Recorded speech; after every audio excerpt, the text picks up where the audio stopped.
ഇത് മാസ് മോട്ടോഴ്സിൽ നിന്നാണ് നമ്മുടെ ഹോണ്ട DA വണ്ടി ജന സർവീസായിട്ട് നമ്മൾ കയറ്റിയാണ്. ജന സർവീസിൻ്റെ ഭാഗമായിട്ട് നമ്മളതിൻ്റെ ബാക്ക് ബ്രേക്കൊക്കെ നമ്മൾ അഴിച്ച് ചെക്ക് ചെയ്യുമ്പോഴല്ലോ ബ്രേക്ക് ലൈനർ മാക്സിമം തീർന്ന് കിടക്കണം കേട്ടോ. അപ്പോൾ നമുക്ക് ലൈനർ മാറ്റിയിടണം. അതേപോലെ തന്നെ നമുക്ക് അതിൻ്റെ ഈ ഭാഗത്തേക്ക് ശ്രദ്ധിച്ച് നമ്മളതിൻ്റെ എയർ ഫിൽറ്ററൊക്കെ അഴിച്ച് ചെക്ക് ചെയ്യുമ്പോഴല്ലോ ഇതിന്മേ കിടക്കുന്നത് ഒരു കുറഞ്ഞ കമ്പനിയുടെ ഒരു ചാർജ് സാധനമാണ് കിടക്കുന്നത്. ഇതൊക്കെ ഉള്ളപ്പോൾ ഉള്ള പ്രോബ്ലം എന്ന് വെച്ചാൽ എഞ്ചിൻ ഹെഡിനകത്തേക്ക് കരി കയറുന്നതിൻ്റെ ഒരു ഇതുണ്ടാവില്ല. കാരണം വെച്ചാൽ ഈ പേപ്പർ പെട്ടെന്ന് ബ്ലോക്ക് ആയി പോകും. പേപ്പർ ടൈപ്പ് അങ്ങനത്തെ ഒരു മോഡലാണ്. അപ്പോൾ ഇത് എടുത്ത് മാറ്റി കളയാനായിരിക്കും ഏറ്റവും സേഫ്. കാരണം അത് പറഞ്ഞാൽ മതി നമ്മൾ കുറേ പെട്രോളും വെറുതെ കത്തിച്ചാലും കുറേ കാലം സാമ്പത്തിക ചിലവുണ്ടാക്കാൻ സാധിക്കും. പിന്നെന്ന് വെച്ചാൽ നമുക്ക് അതിൻ്റെ ഈ ഭാഗത്തേക്ക് വരുമ്പോഴത്തേക്കും ക്ലച്ചിനകത്ത് വേറെ പറയത്തക്ക ഓയിൽ ലീക്ക് കാര്യങ്ങളൊന്നുമില്ല. അതിൻ്റെ വെയിറ്റഡ് ബോഡി കയറും നോക്കുമ്പോൾ വേറെ പറയത്തക്ക കംപ്ലൈൻറ്റ് തേമാനമുണ്ട്. പിന്നെ വലിയ കംപ്ലൈൻറ്റ് എന്ന് പറയാവുന്ന ഒരു കണ്ടീഷനിലേക്കൊന്നും ആയിട്ടില്ല.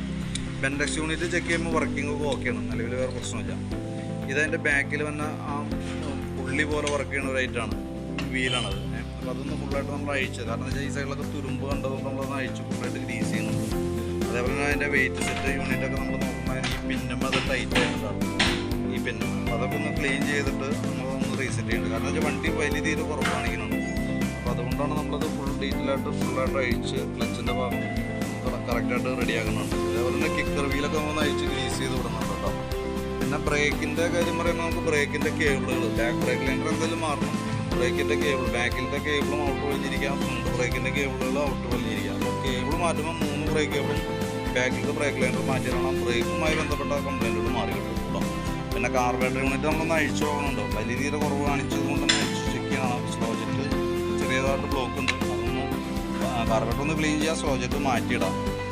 അതിനുശേഷം വലിയ വ്യത്യാസം വന്നില്ല എന്നുണ്ടെങ്കിൽ ഡീകാർബണൈസിങ് ആണെന്ന് ചെയ്യേണ്ടി വരും കേട്ടോ. ഹെഡിനകത്ത് കരിയുണ്ട്, കാരണം അത്യാവശ്യം കരി വന്നതുകൊണ്ടാണ് ആ പ്രോബ്ലം വന്നത്. പുറമേ നിന്ന് ചെയ്യാവുന്ന നമുക്ക് എയർ ഫിൽറ്ററും പ്ലഗ് കാർബറേറ്ററൊക്കെ ചെയ്യാമെന്നുള്ളതാണ് പുറമേ നിന്ന് ചെയ്യാൻ പറ്റാം. അത് ചെയ്ത് നോക്കാം. നടപടി ആയില്ല എന്നുണ്ടെങ്കിൽ ഡീകാർബണൈസിങ് ആയിട്ട് അഴിച്ച് ചെയ്താലാണ് അത് ക്ലിയർ ആവുള്ളൂ കേട്ടോ. അത് പ്രത്യേകം ശ്രദ്ധിക്കണം. സർവീസ് ചെയ്തത് കൊണ്ട് വണ്ടിക്ക് വലിയ വന്നൊന്നുമില്ല, ഉള്ളിലാണ് കംപ്ലൈൻറ്റ്. പിന്നെ നമുക്ക് അതിൻ്റെ ഹെഡിൻ്റെ ഭാഗമായിട്ട് നമ്മൾ നോക്കുമ്പോൾ ഹെഡിൻ്റെ ഈ സൈഡിൽ ലീക്ക് ഉണ്ട്. അത് ഇവിടെ വന്നാൽ ഹെഡിൻ്റെ കവർ ഗ്യാസ്കറ്റും അതേപോലെ തന്നെ ഈ ബോൾട്ടിൻ്റെ മൗണ്ട് റബ്ബർ എന്ന് പറയും, ആ 2 റബ്ബറും ആ ഗ്യാസ്കറ്റ് മാറ്റി കഴിഞ്ഞാൽ ക്ലിയർ ആയി കൊടുക്കും.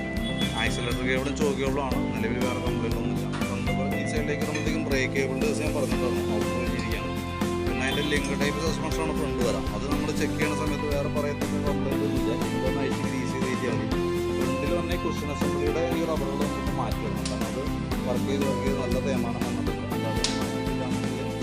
ഫ്രണ്ടിൽ നിന്ന് ഒരു അടി പോലെ കാണിച്ചുകൊണ്ടിരിക്കും. പിന്നെ ഫ്രണ്ട് ബ്രേക്കിൻ്റെ ക്യാമൊക്കെ ഒന്ന് അഴിച്ച് ഗ്രീസ് ചെയ്യുന്നുണ്ട്. ലൈനർ നമുക്ക് അത് തന്നെ മതി. ബാറ്ററിയുടെ കണ്ടീഷൻ നമ്മൾ ചെക്ക് ചെയ്യുന്ന സമയത്ത് ബാറ്ററി നമുക്ക് 2023 മോഡൽ ബാറ്ററി ഇരിക്കണേ. ആമറോണിൻ്റെ ബാറ്ററിയാണ്, 12 വോൾട്ട് 4 ആംപിയറിൻ്റെ ബാറ്ററി ഇരിക്കുന്നത്. നമ്മളത് വോൾട്ട് ചെക്ക് ചെയ്യുമ്പോൾ 12.8 നല്ല ബാറ്ററി ഇവിടെ നിന്ന് ചെക്ക് ചെയ്ത് നോക്കുന്നുണ്ട്. ഈ ബാറ്ററി ആണെങ്കിൽ കൂടി നമ്മൾ സർവീസിൻ്റെ ഭാഗമായിട്ട് ചെയ്യുന്നുണ്ട്. ബാറ്ററി ഓക്കെയാണ്. പിന്നെ ഇപ്പുറത്തെ ഭാഗത്തേക്ക് വരുമ്പോഴത്തേക്ക് നമുക്ക് അതിൻ്റെ പ്ലഗ് ഇതൊക്കെ കിടക്കണം. ഇതിപ്പോൾ ഇടയ്ക്ക് ഏതോ വർഷത്തിൽ കയറ്റി അഴിച്ചിട്ട് ചെയ്തതിനാണ്. ഒന്ന് നമ്മുടെ ഈ പ്ലഗ് നമ്മുടെ പ്ലഗ് അല്ല, ഇത് ബൈക്കിന് നമ്മൾ പഴയ മോഡൽ ബൈക്കുകൾക്ക് വന്ന പ്ലഗ്ഗാണത്. ഇത് DOക്ക് വന്ന മോഡലല്ല. പിന്നെയെന്ന് പറഞ്ഞാൽ എയർ ഫിൽറ്ററിൻ്റെ ദിവസം പറഞ്ഞിരുന്നല്ലോ, എയർ ഫിൽറ്ററും നമുക്ക് എയർ ഫിൽറ്ററും പ്ലഗും കൂടിയാണ് നമുക്ക് മാറ്റിയിടുന്നത്. ശരിക്കും പറഞ്ഞാൽ പ്ലഗ് ഇതാണ്, ഇത് പുതിയ പ്ലഗ് സെറ്റ് ചെയ്യാൻ വേണ്ടി ഇതാണ്. ഇത്രയും ലെങ്ത് വ്യത്യാസം വന്നത് കാഴ്ചയിൽ തന്നെ നമുക്കറിയാം. ഇതാണ് സ്കൂട്ടർ മോഡൽ വണ്ടിയുടെ നമ്മുടെ DOക്ക് വന്നത്. ആക്റ്റീവ മോഡൽ വണ്ടികൾക്ക് വന്നത് ഈ മോഡലാണ്. ഇത് ബൈക്ക് മോഡൽ വന്ന പഴയ മോഡലായിട്ടാണ്. അവിടെ കയറ്റിപ്പോൾ അവരുടെ കയ്യിലുള്ളത് എന്താണോ അത് സെറ്റ് ചെയ്ത് വിട്ടുമെന്ന് മാത്രം.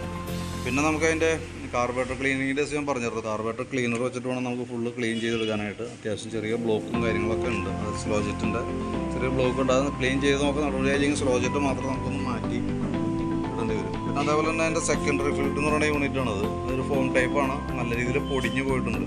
അതിൻ്റെ ലൊക്കേഷൻ വന്നത് ഈ എൻജിൻ റൂമിൻ്റെ ഉള്ളിൽ ഈ ഭാഗത്തായിട്ടാണ്, ഈ സൈഡിലായിട്ടാണ് വന്നിട്ട്. അപ്പോൾ അത് നമ്മളൊന്ന് മാറ്റി റീസെറ്റ് ചെയ്തിടാം. കാരണം അത് വലിയ കോസ്റ്റ്ലി ഒന്നുമല്ല, ഏകദേശം ഒരു 50 രൂപ റേഞ്ചൊക്കെ വരുള്ളൂ. പിന്നെ എൻജിൻ ഓയിലിൽ ചെക്കപ്പാണ് പറഞ്ഞാണ്. ഓയിൽ നോക്കുമ്പോൾ അത്യാവശ്യം നല്ല രീതിയിൽ കളർ ചേഞ്ച് കാണുന്നുണ്ട്. സാധാരണ നമുക്ക് കളർ നോക്കിയിട്ട് 100% പറയാൻ പറ്റില്ല. കൃത്യമായിട്ട് സർവീസും ഓയിൽ ചേഞ്ചും ചെയ്ത് നടക്കുന്ന വണ്ടിയിൽ കാര്യമായിട്ട് കളർ മാറില്ല.